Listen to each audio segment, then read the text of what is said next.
What is going on, people? It is Spencer, it's Arrow, whatever you want to call me. I am here. I am your coach for the DC Duraludons for Season 3 of the Destined Trainers community. We are a Discord-based Pokemon draft league that plays in a variety of formats, but we all share in our enjoyment for the game and a willingness to just help each other improve our play.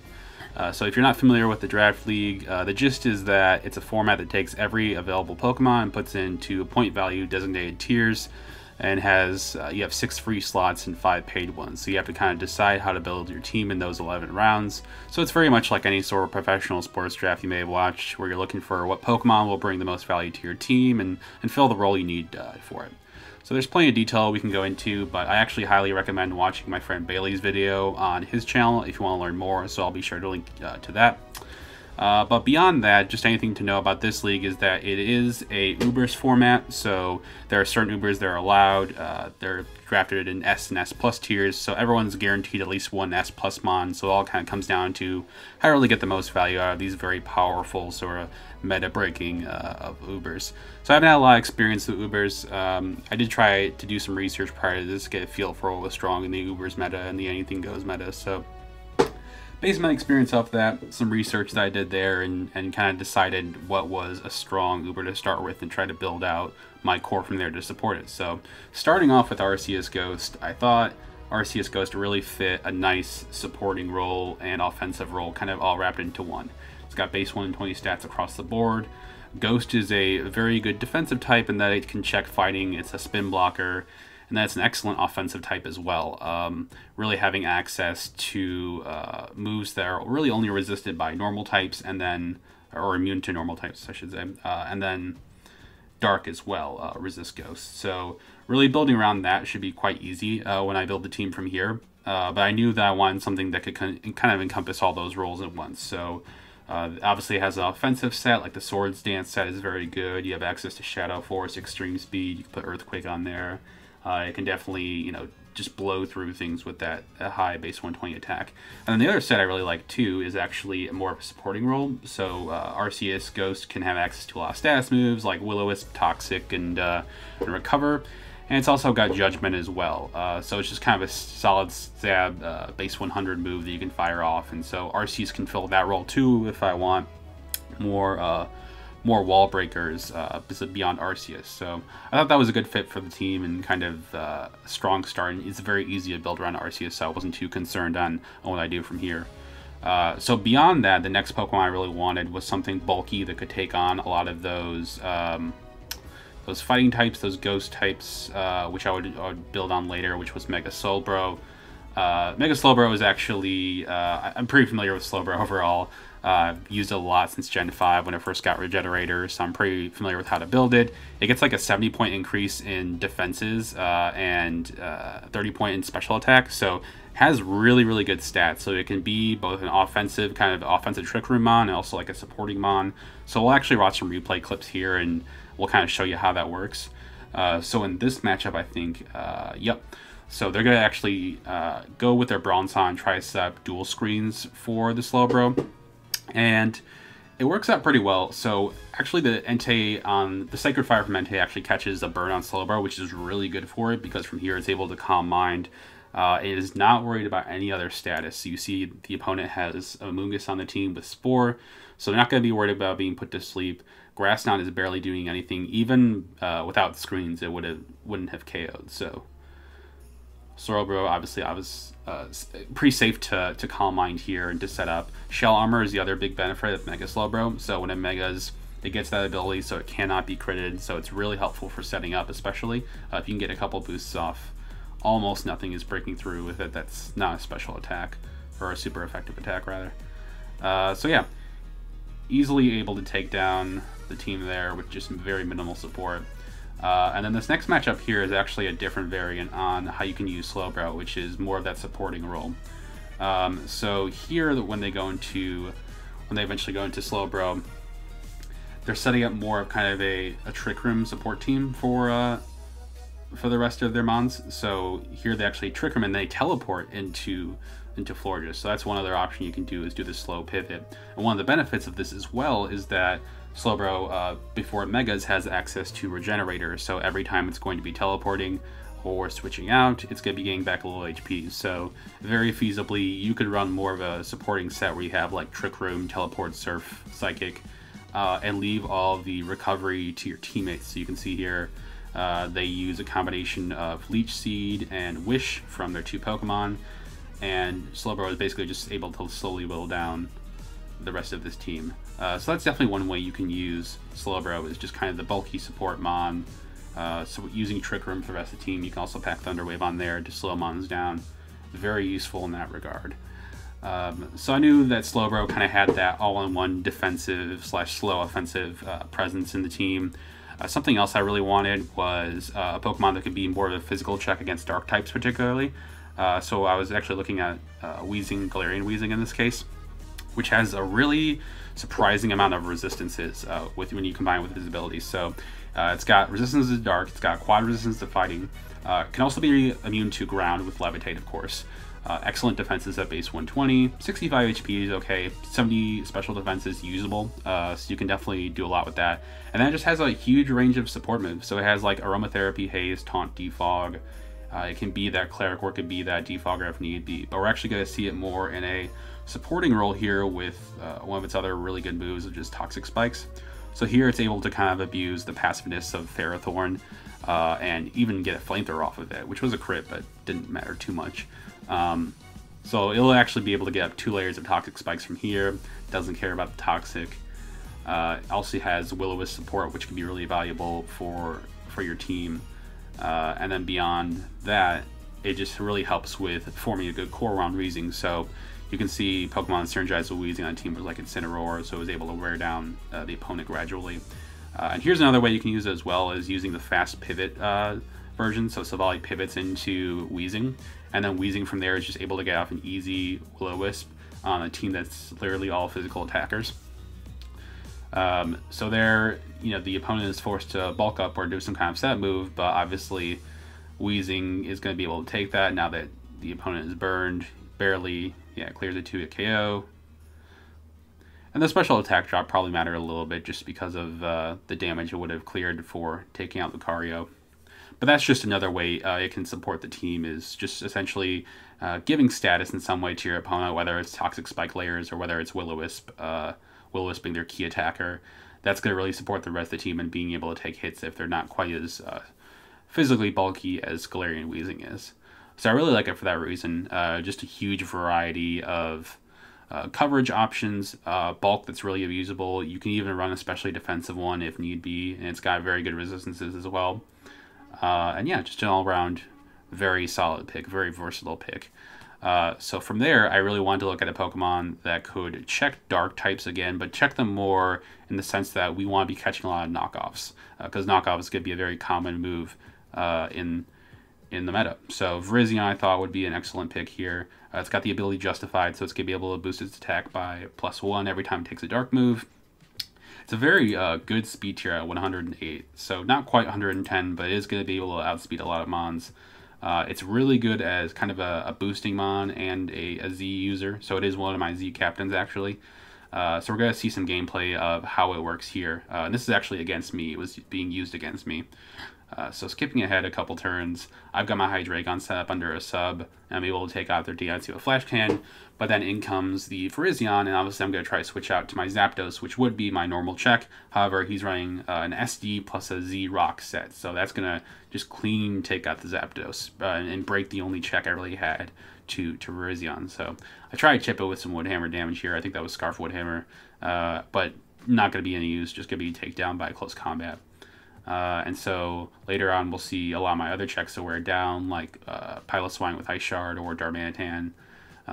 Those are going to be out of the way, so Virizion can just clear through because it's going to be faster than the rest of my team. So really good use of that. I think that's one example of how it can be used. One thing to be really, I think, cognizant of, which we'll see in this match as well, is that it's strong, but it does need boost to really kind of clear through what it's supposed to be checking.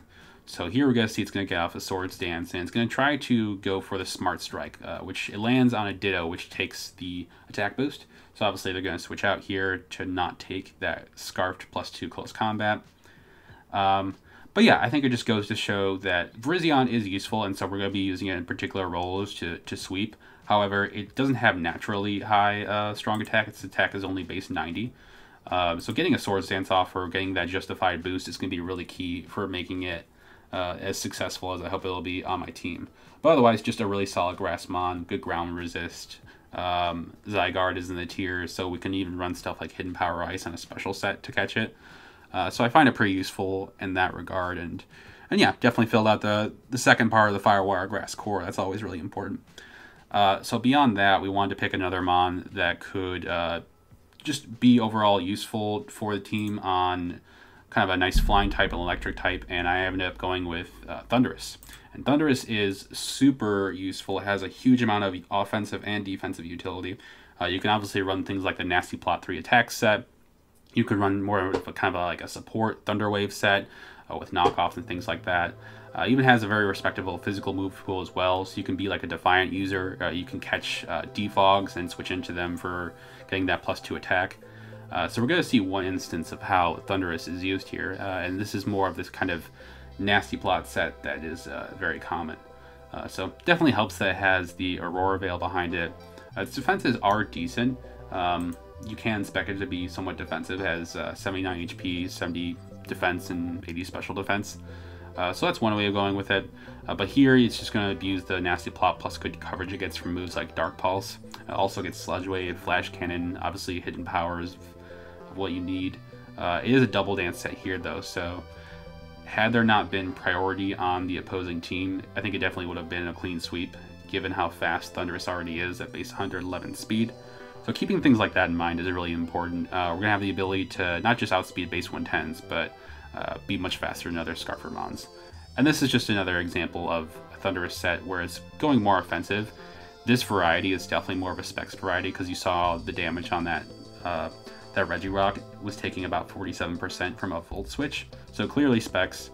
You can tell by the switching around too that it's really for gaining momentum for the rest of the team.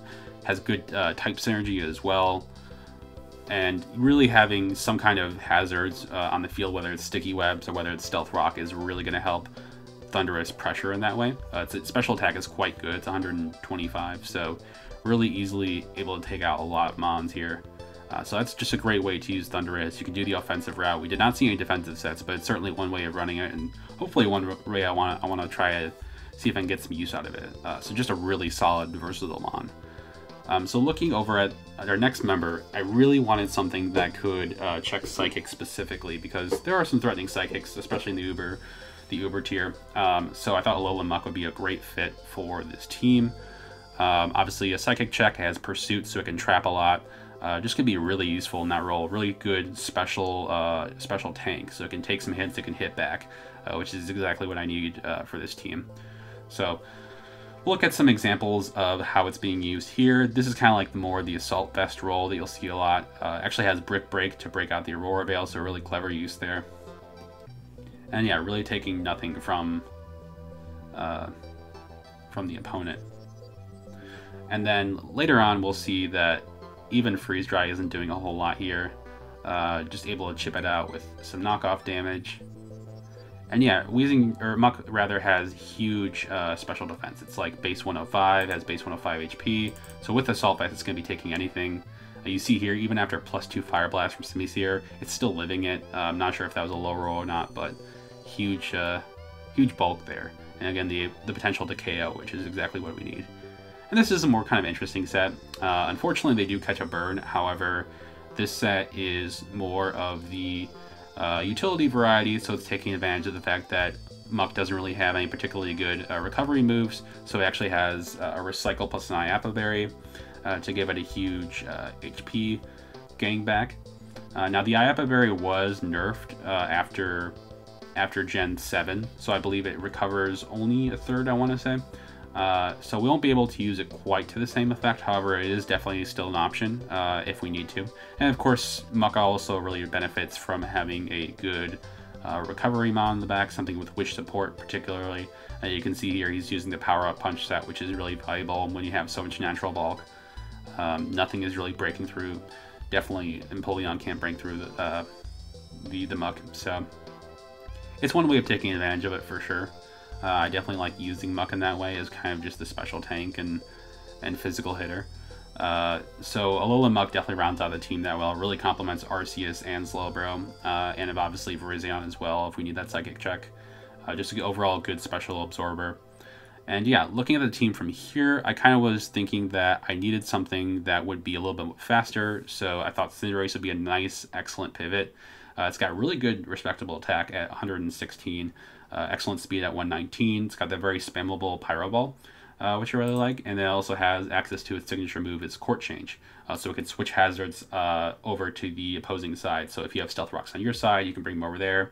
If they have screens, you could take their screens. Really useful in that regard. So huge move pool, spammable moves, excellent pivoting utility. We'll see that in action here when they go out for a few U-turns. And just excellent synergy too that rounds out with my Fire, Water, Grass core as well, which is something that I was looking for. So here you'll see actually, because of the threat of Pyro Ball, they're going to Court Change on the switch, which was really well done. Try to go for some high jump kicks on a very bulky Incineroar, which doesn't work out too well. So it isn't super strong, but it is going to be able to get some good chip and get some revenge kills here and there, which is exactly what this team needs. So you'll see that in action again in a second here.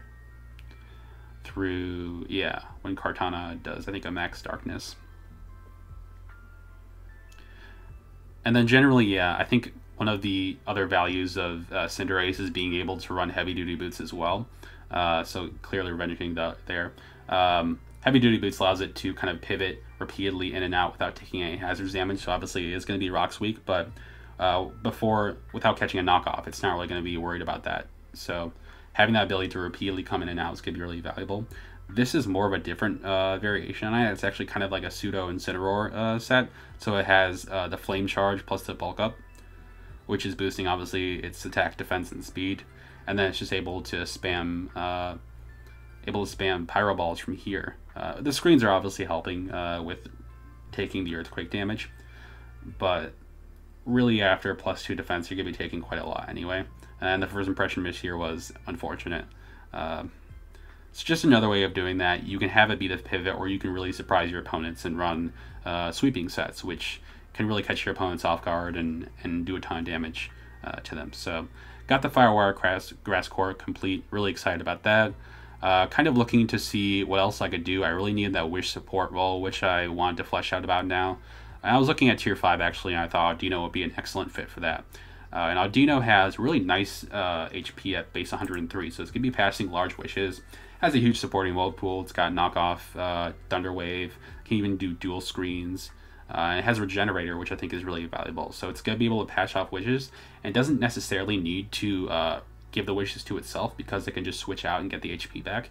So we're going to see that in action in a couple of replays here. Audino playing that more defensive support role. So it actually switches in on a Hawlucha that's going to try a Swords Dance, or actually go for a Toxic. And then I think right here, yeah, they land the high jump kick, but they actually have a Chople Berry. So it must be a max defense variant because it's taking it quite well, or just has huge HP. And then it's just able to, you know, switch out again and get back all that HP that I lost. So you can have it basically just take huge amounts of damage, use knockoff like it did there, and then switch out and just recover that HP back. So really useful in that role. I really thought it was kind of a unique Wish Passer in that sense, that it didn't really have to worry too much about giving back its wishes to itself. And then, yeah, clearly here more of a physically bulky variety because it's taking Horn Leeches, Sacred Swords quite well. Even took a superpower and lived, which is really impressive from a Tapu Bulu. And yeah, just another facet that I like about it is that it's also Ghost Immune. So that way we have both a Ghost Resist in Alolan Muck and a Ghost Resist in Audino. That obviously matters here because Banette cannot touch the Audino, which is pretty significant, only through Destiny Bond. And then just another example of its utility is paired in with other mons, like we'll see with Cofagrigus. So Cofagrigus prior was able to get Toxic off of Omni Mega Audino. Here we will actually see it use Heal Block, which is going to prevent it from recovering HP. And that's really just going to be allowed going to be able to give Audino the ability to consistently wish stall other mons. So I think this would be great in condition or in tandem with toxic spikes on Galarian Wheezing. So that way we can kind of set up the toxic spikes. We can gradually whittle down our opponents. We can even add a heal block on one of our teammates, and that way they're not going to be able to recover the toxic damage or use any kind of cleric move, which is going to be really helpful here. So that's definitely one way you can do it. The synergy between Cloudburgers and Audino is pretty obvious, both typing-wise and what they're able to do for one another. So I really like the value that this team in particular used to really make the most out of Audino. So I thought that was pretty useful as far as what you can do with Audino.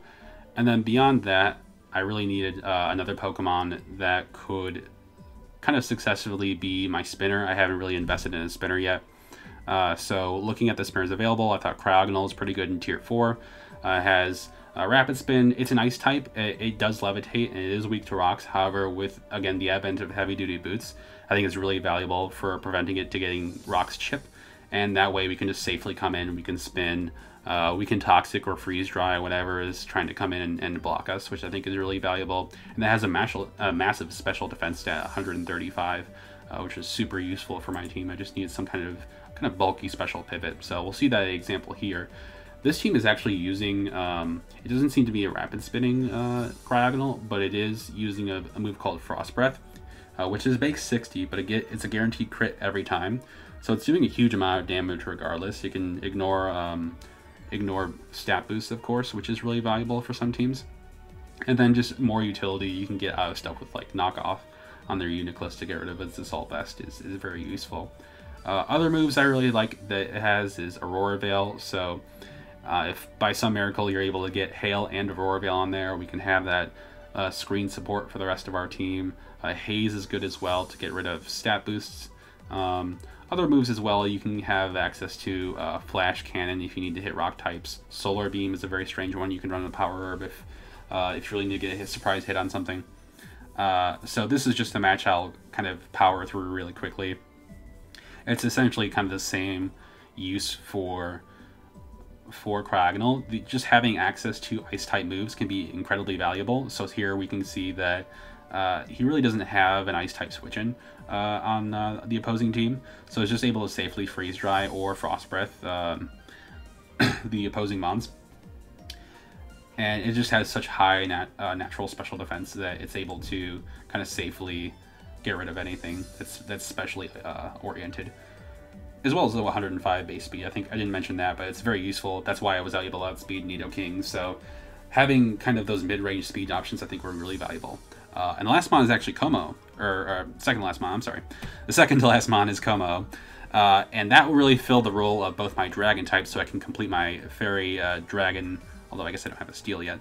It does complete my fairy dragon core, however. It's also a good rocker. It's kind of like a mid-range Pokemon that can be both bulky offensive, it can be pure offensive, it can be a special attacker, it can be a physical attacker. So we'll see some examples there on how that will kind of go into play here. So this is more of the kind of lead bulky Como role where it's setting up stealth rocks. And obviously missing a toxic, unfortunately. And really able to take a clean wood hammer here as well, where it is taking about 40 from what looks like to be a choice banded, a choice banded Tapu Bulu, which is really impressive. Como does have naturally high base defense at 125 with 75 HP, and really respectable special defense as well at 105. So one of the other values of Como too is that it has access to 2 good abilities in Bulletproof and Soundproof. So Bulletproof is going to be good against moves like Shadow Ball, Sludge Bomb, Focus Blast, and you have Soundproof as well for sound-based moves. So Boom Burst, Bug Buzz, Heal Bell, even Hyper Voice, things like that are going to be very useful.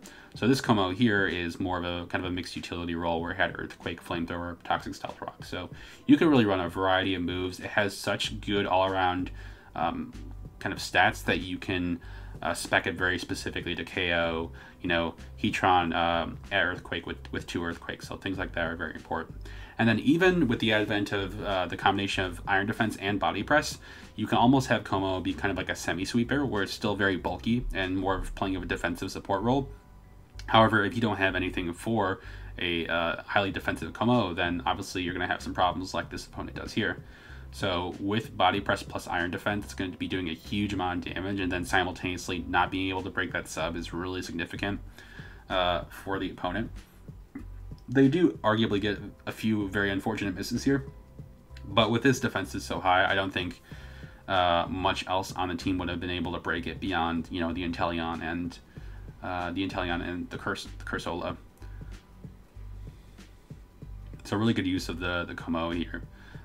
So I will also note, however, that this Como is actually the use of Como. You're not allowed to have Clangorous. I want to say Clangorous Soul. So you can't have Omni boosting moves in this draft format. So you can use Clanging Scales, and you can use like a Throat Spray special set to abuse that. However, Omni boosting moves are banned as well. So there's something to keep in mind. Very useful, a lot of utility there. But the last Pokemon I really wanted to pick was something fast, a really fast pivot, electric pivot in particular I liked. So Zebstrika was something I had used in the draft before, and I really had a good experience with it. Has access to two good abilities in Sap Sipper and Lightning Rod, so we can either be the Electric Absorber or we can be the Grass Absorber. 116 base speed is also very good, very fast, able to outspeed both the base 110s and 115s. And then some decent moves as well on the special side. So you have things like Volt Switch and Overheat. We'll see one example here of me trying to blow up a Tapu Fini. And the Gigavolt Habit does connect, and it does do quite a lot. Unfortunately, we weren't able to KO, but however, without the boost, I'm pretty sure it would have been a clean KO from there. So that's just one example of how you can use Zebstrika in that role. Its special attack isn't massive. I think it's only like base 80. However, with Z moves, those extra boosts can really matter, or just getting a boost from a Lightning Rod can make the difference. So this team that we're playing against here is actually my friend Raven. He has kind of more of a kind of mixed defensive core that's using Sand Offense with Hippowdon and Stoutland there with Sand Rush. But you can see the difficulty also of not being able to Volt Switch when your opponent has a ground type can also be very consequential. So here, what I'm trying to do is find opportunities to get rid of the Hippowdon. Unfortunately, the Zebstrika is taking quite a lot from Chip.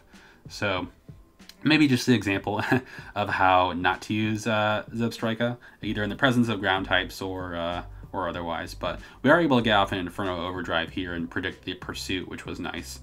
So just one way you can kind of nuke Pokemon. And the last one I wanted to show here, which we'll try to skip a few turns through, is just using Zebstrika to get a lot of chip off.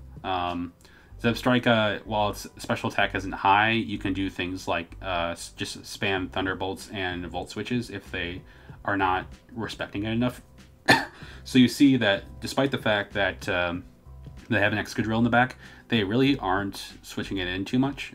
So the Zebstrika player is able to repeatedly fire off Thunderbolts, Volt Switches, even overheats if the Tangrowth tries to stay in because of its Sap Zipper. So really useful in that regard, but not always, you know, the most powerful offensively. So you're going to kind of have to take that into consideration. Is if you want more power, it's probably better to run the Lightning Rod ability to get that special attack boost. Although it can also run physical sets with Sap Zipper plus things like Flame Charge and Wild Charge. So that's just something to take in mind. Overall, though, that's going to be my team. I really was excited to see how I could perform this season. I really have only had a few plays so far. I've only had one season beyond this, but I'm hoping to see what we can do with this team. I hope we can play Ubers pretty well. So I hope you really all enjoy watching this season as I kind of learn and shake out this meta. So we got our week one opponent in a couple days, so I'll be prepping for that battle. Definitely expect more in the video next week, but other than that, I will see you all next time. So peace out.